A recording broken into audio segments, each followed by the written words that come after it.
tungtungang gabi ina sugaton ang Chinese New Year. Usa ka tindahan sa dakbayan sa Sugbo, hurot-hurot na ang mga baligyang pagkaon nga gituhoang pampaswerte. Ang detalye sa live report ni Femery Dumabok. Fem.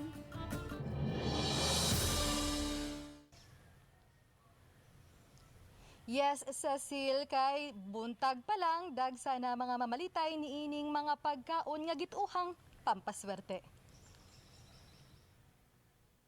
Ubay-ubay gyud ang mga musod gawas nining tindahan. Uban sa mga estante, bakante na sa mga baligyang pagkaon. Ang tindahan nangatag og papel nga nagiya kung unsang pagkaon ang maghatag og swerte sa bisan unsang aspeto. Pananglitan ang tikoy, alang sa closer family ties. Ang masi alang kuno sa pampagudlak. Watki kun puto kamote alang sa growth and prosperity. Anaw sabang red ampaw nga alang sa happy and lively new year. Ang chubiko sa tinguhang long life and good health. Ug di gid mawa ang fortune cookies for good fortune. Sagaran mga Pilipino musuhid sa mga Chinese kanang palihi ba. Alang sa uban nga mamahimo ra yung mag-uba ng ato ang mga pag-ampo ngadto sa kaytas-an inuban na usab sa kakugi ug ang pagtuo nga adunay gyud swerte sama na lang niining mga pagkaong pampaswerte. Kining usa sa mga mamalitay miingon nga bisan wa niya makumpleto ang unom ka mga pampaswerteng pagkaon dako gihapon og pagtuo nga swertehon.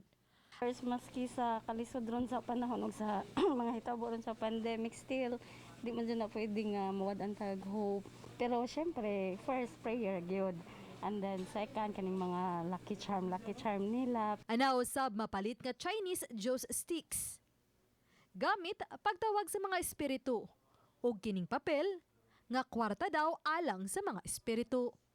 Musulti ka sa espiritu nga na ako igipanghad para ipakaon ninyo. Sampita ang mga kauban ninyo. Niya, manmuwis na ka. Year of the Ox ang atong tagbuon karon. Year of the Oak, murag lisod pa mangyapunta.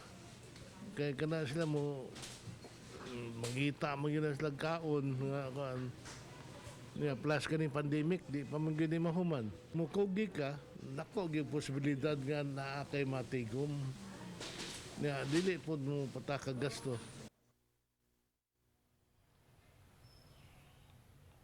Cecil, dugang sa mga Chinoy nga mapa Year of the Ox man o dili. Kanunayon lang gyud ang kakugi ug usahay nga mahimo sang mo take og risk alang sa maayong ugma. Cecil? Gong si Fachay ug dagang salamat Femery Dumabok sa imong live report.